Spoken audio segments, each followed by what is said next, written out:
अब जो नेक्स्ट हमारा टॉपिक है वो है इन्वर्टिंग एम्पलीफायर। प्रीवियस वीडियो में हमने जो नॉन इन्वर्टिंग हमारा एम्पलीफायर था उसके बारे में हमने बात की थी। देखो, अब इन्वर्टिंग एम्पलीफायर का मतलब क्या होता है कि जो उसमें आपकी इनपुट जो है वो आपकी इन्वर्टिंग सिग्नल पे प्रोवाइड की जाती है। तो उसके हिसाब से हम लोग देखते हैं जो आपका गेन है उसमें क्या चेंज आता है। तो सबसे पहले हम लोग देखते हैं कि जो आपका गेन है इन्वर्टिंग एम्पलीफायर में वो क्या है। अगर हम यहाँ से बात करें, देखो इसको जो सोल्व कैसे करेंगे, यहाँ पे जो आपका पोटेंशियल है वो जीरो है, तो हम देखते हैं जो नोड है आपका उस पर जो आपका पोटेंशियल है वो भी क्या है, जीरो है।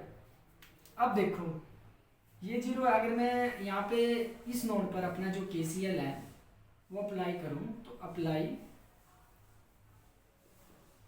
केसीएल एट नोड एक्स, तो अभी वही होगा आपका जो आपने पहले किया था। आप केसीएल किसी भी तरीके से लगा सकते हो, आपको केसीएल लगाना आना चाहिए। अगर आपको केसीएल लगाना नहीं आता तो आप जाकर यूट्यूब पे जो हमारी वीडियो है केसीएल की वो जरूर देखें। तो अभी हम यहाँ पे देखें तो अगर ये मैं इस ब्रांच पर केसीएल लगाऊं तो उसके अकॉर्डिंग आपके पास जो इक्वेशन होगी वो ये आएगी। अगर मैं अब इस ब्रांच पे लगाऊं तो वो आपका हो जाएगा,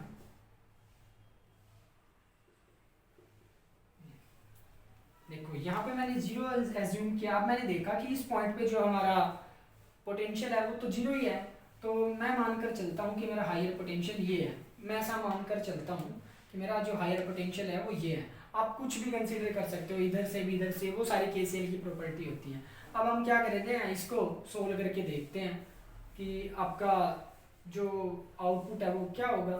अभी मैंने अगर मैं इसको सोल्व करूँ तो V in by R in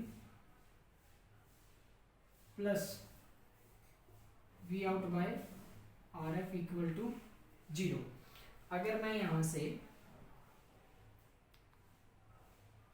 we out की बात करता हूँ तो वो आपका हो जाएगा तो जाके आपका वी इन बाय में R N minus V in by में आर एन। अगर मैं यहाँ से जो आपका वी आउट है अगर मैं उसकी बात करूँ तो वो आपके पास हो जाएगा माइनस वी इन, अब ये इधर जाके मल्टीप्लाई हो जाएगा आर एफ बाय में आर एन।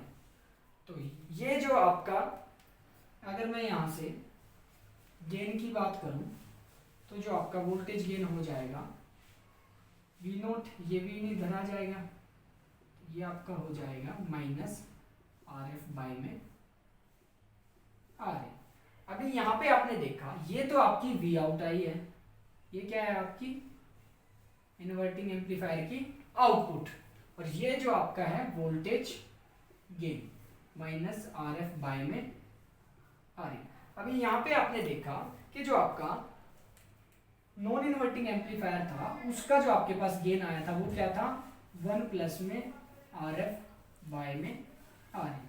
तो आपने यहाँ पे एक चीज, अभी जो आपका इन्वर्टिंग एम्पलीफायर के केस में जो आपका वोल्टेज गेन है वो क्या आया, minus R F by R N. अब जो आपका नॉन इन्वर्टिंग के एम्पलीफायर के केस में आपका जो गेन था वो क्या था, 1 प्लस आर एफ बाय में आर एन। आपने देखा कि जो गेन है आपका नॉन इन्वर्टिंग एम्पलीफायर में वो थोड़ा ज़्यादा होता है as compared to inverting amplifier के। अगर हम उसी के साथ साथ अगर हम वी आउट की बात करें, आपकी जो इन्वर्टिंग एम्पलीफायर है उसकी जो वी आउट है उसमें जो चेंज आया है वो माइनस का आया है। मतलब ये क्या करेगा, आपका 180 डिग्री का फेज शिफ्ट है जो आपको हमेशा ही देगा। अभी क्या है कि आपको एक क्वेश्चन गिवन है जिस आपका इन्वर्टिंग एम्पलीफायर का, जिसमें आपसे पूछा गया है कि जो आपकी आउटपुट वोल्टेज है वो क्या होगी। अब जो आपको इनपुट दी गई है वो दी गई है 2 sin t, मतलब कि जो आपकी इनपुट आपको गिवन है वो ये है, इसका जो एम्पलीट्यूड है वो 2 sin 2 है। तो अभी हम लोग देखते हैं जो इसकी आउटपुट है वो क्या होगी। अभी वही यहाँ पे क्या है कि आपका जो सिग्नल है वो आपका इन्वर्टिंग टर्मिनल पर गिवन है, तो यहाँ पे जो अदर टर्मिनल है आपका नॉन इन्वर्टिंग वो आपका ग्राउंड है, तो मतलब यहाँ पे पोटेंशियल जीरो है, तो इसके अकॉर्डिंग यहाँ पे भी आपका पोटेंशियल क्या होगा, जीरो होगा। अब देखो यहाँ पे आपका पोटेंशियल 0 हो गया अकॉर्डिंग टू वर्चुअल ग्राउंड। अब अगर हम लोग देखें यहां से इसको सोल्व करके, तो हम क्या करेंगे, अप्लाई करेंगे केसीएल। यहाँ पे आपका एक नोड है, तो नोड पर हम क्या अप्लाई करेंगे, केसीएल। तो अप्लाई केसीएल, मान लो इसको x मान लेते हैं, नोड x। अब देखो एक नोड है आपके पास, उसके अंदर कितनी ब्रांच है, 2, एक ये और एक ये। मैं मान लेता हूं कि जो हायर पोटेंशियल है आपका, ये तो देखो लोअर है, इधर है और इधर है, मान के चलते हैं क्योंकि केसीएल की कुछ यही प्रॉपर्टीज हमारी होती हैं। तो अगर मैं इस जो आपका ब्रांच है, अगर इसकी मैं इक्वेशन लिखूं तो आपका क्या हो जाएगा, वी इन क्या है आपका 2 sin t, तो 2 sin t माइनस क्या हो जाएगा 0 बाय में क्या है 1 के। अब अगर मैं यहां से देखूं, इस ब्रांच का जो आपका करंट होगा प्लस वो क्या होगा, वो आपका हो जाएगा वी आउट बाय 0 बाय में 2 इक्वल टू 0। तो ये आपके पास केसीएल से इक्वेशन आई है। कई बार हम लोग जो हमारा केसीएल है उसको ही अप्लाई नहीं कर पाते, तो एक बार यहाँ पे फिर से देखेंगे।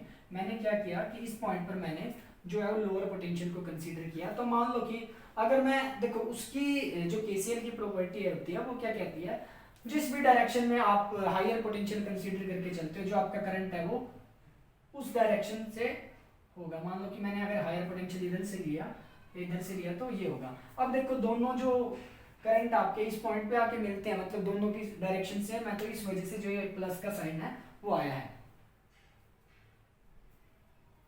तो अभी अगर मैं इसको थोड़ा सिंप्लीफाई करूं तो 2 sin t बाय 1 के equal to minus V naught by में 2।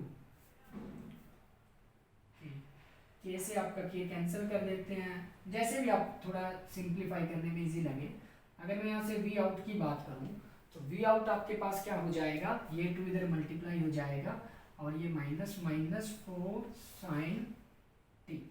आपके पास जो आउटपुट आई है, इसकी जो फाइनली आउटपुट आई है वो आपके पास क्या आई है, -4 sin t। मतलब क्या किया इसने, जो आपकी ये इनपुट थी इसमें 180 डिग्री का फेज शिफ्ट कर दिया, ये माइनस और थोड़ा इसको एम्पलीफाई भी कर दिया, और ये कितना एम्पलीफाई कर दिया, इसका जो एम्पलीट्यूड था पहले वो 2 था, तो अब वो कितना हो गया 4। अब कितना हो गया 4, तो इसकी जो फाइनल आउटपुट है वो ये आपके पास आई है। तो अभी जो नेक्स्ट जो हमारी कन्फिगरेशन होगी ओप एम्प की, वो हमारी होगी समिंग एम्पलीफायर की।